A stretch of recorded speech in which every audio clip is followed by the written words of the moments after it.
Researchers from Oregon Health and Science University have successfully cloned human embryonic stem cells. The scientists first removed DNA from an unfertilized human egg and then inserted another person's skin cell, putting that person's DNA into the egg. They then initiate a chemical reaction which causes the cells to fuse and begin to develop. Now, since the birth of Dolly the clone sheep in 1996, researchers have cloned about 20 species, including rabbits, goats, cows, and cats. Now, so far, they have not been able to clone any monkeys or primates, including humans.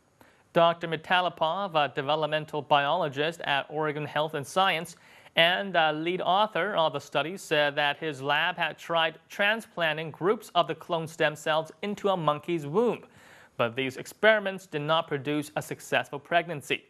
Dr. Mitalipov speculates that the reason why it's so difficult to clone monkeys and humans is because the egg cells are more fragile than those of other species.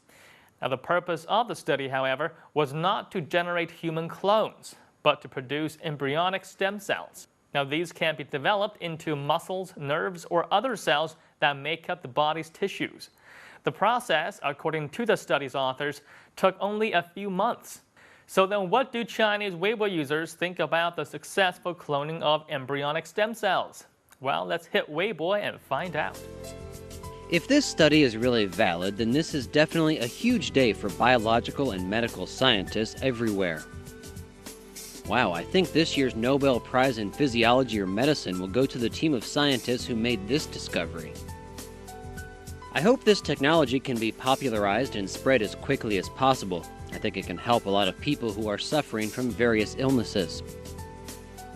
If this technique is used to save lives, then of course there is nothing more to say. But what I'm afraid of is that this technology might fall into the hands of people with ulterior motives. It's scary to imagine what this technology could potentially be used for. I think this study began with very respectable intentions, but now that we are able to clone stem cells, I am worried what this kind of technology could lead to. Another round of intense debate is going to start over cloning, but personally I think we are far, far away from being able to clone humans. Perhaps the debate can wait too. Scientists have been trying for more than 10 years to create human embryonic stem cells using the cloning method. In 2004, a veterinary scientist at Seoul National University in South Korea claimed to have successfully achieved the feat. However, the scientist later admitted to faking the data. Now, of course, cloning technology has been subject to heated debate, and Chinese net users sure aren't shy to chime in. And here is what some of them had to say about the dangers of cloning.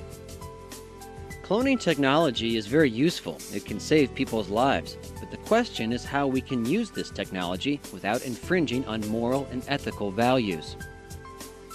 Although cloning is easy, transplanting genes is very difficult. If we can overcome both obstacles, then maybe it will be possible for humans to live forever. Another technology that goes against the laws of nature. In some years' time, what would this world look like? I can't bear to imagine it. Will this be like in the movies? In the future, will cloning really become a reality?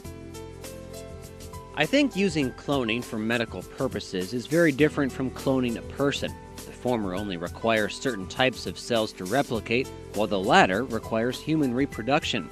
Although this is the reality, I suspect there will still be many people who are against cloning of any kind because the process necessitates destroying embryos. Today, the demand for therapeutic cloning has diminished from what it was a decade ago. Now, this is because scientists have found ways to use adult skin cells to create a stem cell very similar to embryonic cells, called the pluripotent stem cells. The pluripotent stem cells do not require embryos to be destroyed, thus sidestepping the ethical issues of producing embryonic stem cells.